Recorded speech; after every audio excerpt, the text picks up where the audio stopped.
সবাইকে। আপনারা কেমন আছেন? আশা করি আপনারা ভালো আছেন। পুজো শেষ সকালবেলা, তো আসছে বৃষ্টি, খুব ভালো ওয়েদার আজকে।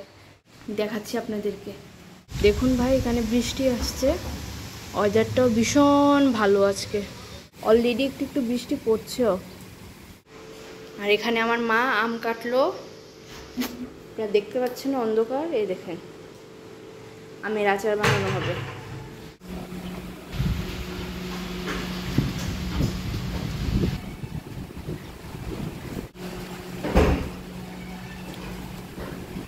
দেখুন কি তুফান, ওয়েদারটা ভীষণ ভালো হয়ে গেছে এখন। আপনাদের এখানে হচ্ছে বৃষ্টি, আমাদের এখানে ভীষণ বৃষ্টি হচ্ছে, ভীষণ।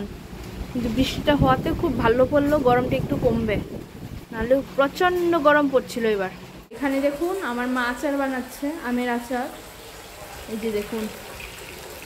তো মা আচার বানাচ্ছে আর আমি শুধু ঘুরি আর খাই, ঘুরি আর খাই। আপনারা অন্ধকার দেখতে পাচ্ছেন, কারণ আমার বৃষ্টির দিনে লাইট টাইট অফ করে আমি বসে আছি জানালা খুলে, কারণ আমার বৃষ্টির দিনে এই ওয়েদারটা আমার ভীষণ ভালো লাগে।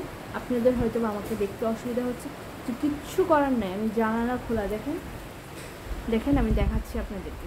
জানালা পুরোপুরি খোলা, বৃষ্টির দিনে জানালা খুলে গান শুনতে আমার ভীষণ ভালো লাগে, ঘর অন্ধকার করে রাখতে।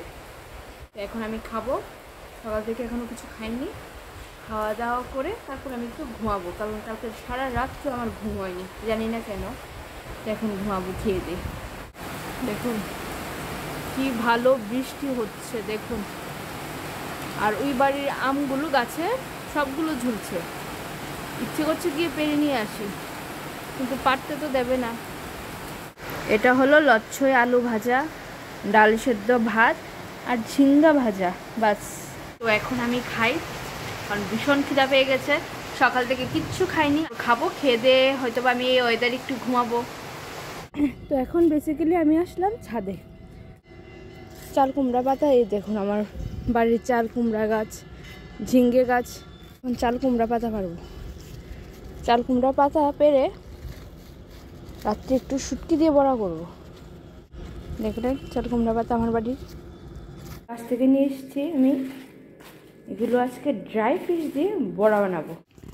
তো এখন আমি রান্নাঘরে বানাতে এসে পড়েছি চাল কুমড়ো পাতা দিয়ে বড়া, ড্রাই ফিশ। এখানে পেঁয়াজ কাটা হয়ে গেছে অলরেডি, এখানে ড্রাই ফিশ, আর এখানে পাতাগুলো লবণ দিয়ে জলে ভিজিয়ে রেখেছি। বাস এখন এগুলো বানাবো।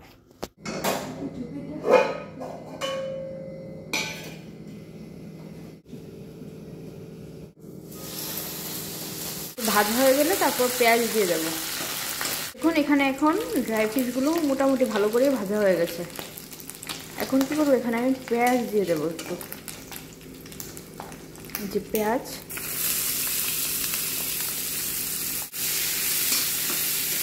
হালকা একটু ড্রাই ফিশের সঙ্গে এখন পেঁয়াজগুলো ভেজে নেব।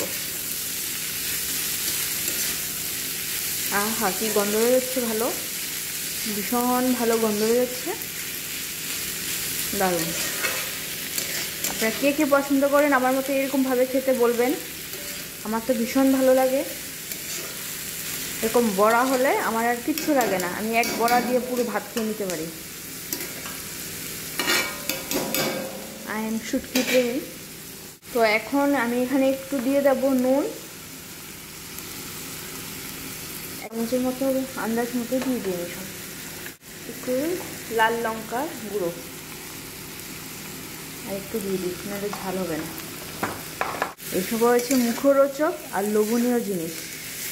তো এই দেখুন এগুলো এখন আমি প্লেটে নিয়ে নিয়েছি। তো এখন পুর বানাবো বড়ার মতো, বাস। তারপরে ভাজবো, তারপর খাবো। ওল করে তারপর রেখে দেবো, আর কি করবো।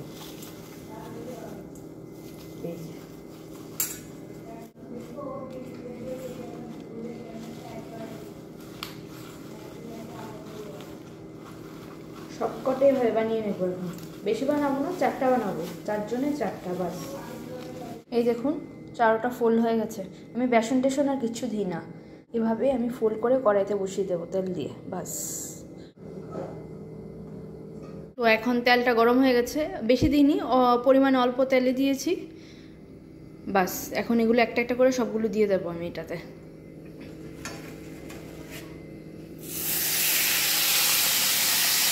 সঙ্গে চারোটা একটা একটা করে দিয়ে দিলাম। একটু এখানে ঢাকনা দিয়ে দেবো, হিটটা একদম কম করে দিয়েছি, বাস এখন হোক আস্তে আস্তে। এটা এদিকে হচ্ছে, আর এই দেখুন আপনাদেরকে দেখায় আমের আচার। এই দেখুন আমের আচার যেটা সকালে করছিলাম, এটা হয়ে গেছে। এখন এটা আমি রোদ্রে দিতে থাকবো আর খাবো, কারণ আমার মনে হয় আচার বানানোর পরে যত বেশি রোদ্রে দেওয়া হয় এটার টেস্টটা তত বেশি ভালো হয়। আর এই দেখুন মিষ্টি আলু পোড়া, কে কে খাই ভাবে মিষ্টি আলু পোড়া। আজকে আমার চম্পকনগর বাড়ি থেকে এসছে, আমার বাড়ির মা পাঠিয়েছে মিষ্টি আলু পোড়া দিয়ে।